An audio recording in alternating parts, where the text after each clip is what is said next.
Welcome to the Depth Dive. Today, we're jumping into a truly iconic natural wonder, Niagara Falls. That's right. We've looked at your sources, pulled out the key stuff, the surprising bits, basically everything you need to sound like you really know your stuff about it. Mm-hmm.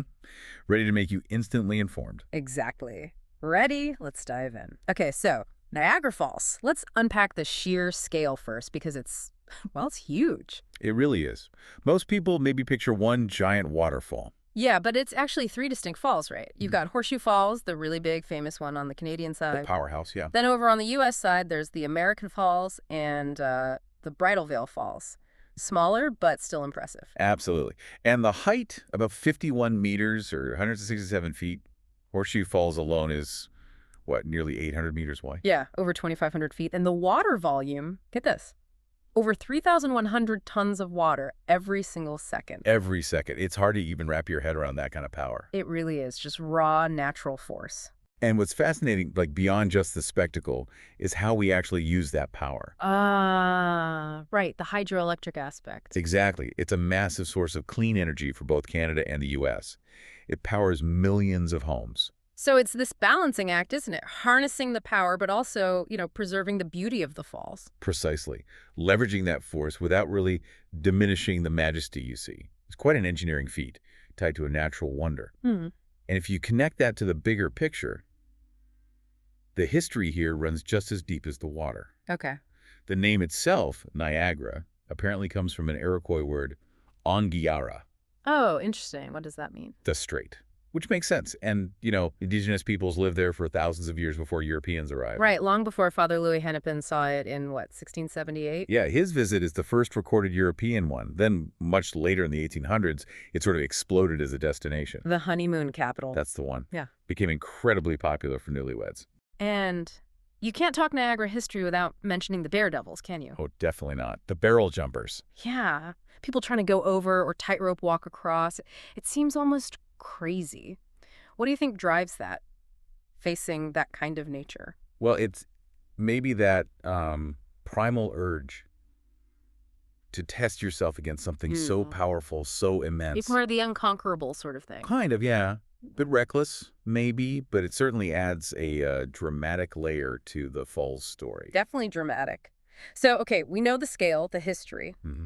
but experiencing it today, there are tons of ways, right, on both sides. Mm-hmm. From Canada, you've got the Table Rock Center right up close to Horseshoe Falls. Great views there. And the journey behind the falls. That's pretty cool. Walking in tunnels actually behind the water. Wow.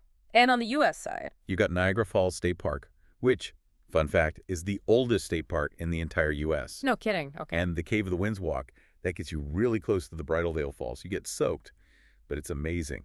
Ah, sounds intense. And the boat tour, the Maid of the Mist, that goes from both sides. Yep, both countries offer that iconic trip right into the basin, into all that spray. Incredible. All that. Mist and sound. No wonder it draws, what, over 12 million people a year? Yeah, numbers are huge. It's a global attraction. And it changes too, right? Like in winter, parts of it can freeze. They can, yeah. Creates these incredible ice formations. Totally different kind of beauty. Magical, really. And geologically speaking, this blew my mind. The falls are actually moving, eroding the rock. That's right. Slowly but constantly. About a foot or maybe 30 centimeters every 10 years, roughly. So it's not static. It's actually like alive and changing the landscape over time. Exactly. It's a living geological process, carving its way backward. Pretty amazing when you think about it. It really is. Okay, so practically speaking, if someone's listening and thinking, I want to go, what's the travel advice? Sure. So for the Canadian side, Niagara Alright. Falls, Ontario, the easiest airport is usually Toronto Pearson, YYZ. It's about an hour and a half drive from there. Okay, straightforward enough. And for the American side, Niagara Falls, New York, you'd fly into Buffalo Niagara International, BUF.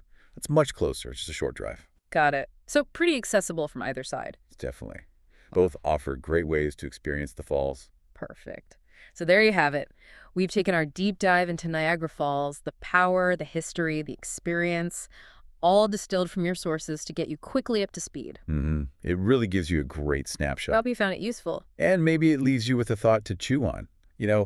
How do these massive, powerful, natural wonders like Niagara Falls continue to shape us? Not just the physical environment, But our culture, our imagination, they're always changing, always evolving, yet they somehow keep this timeless pull, don't they? Generation after generation. Something to think about. Thank you for watching. This subscribes.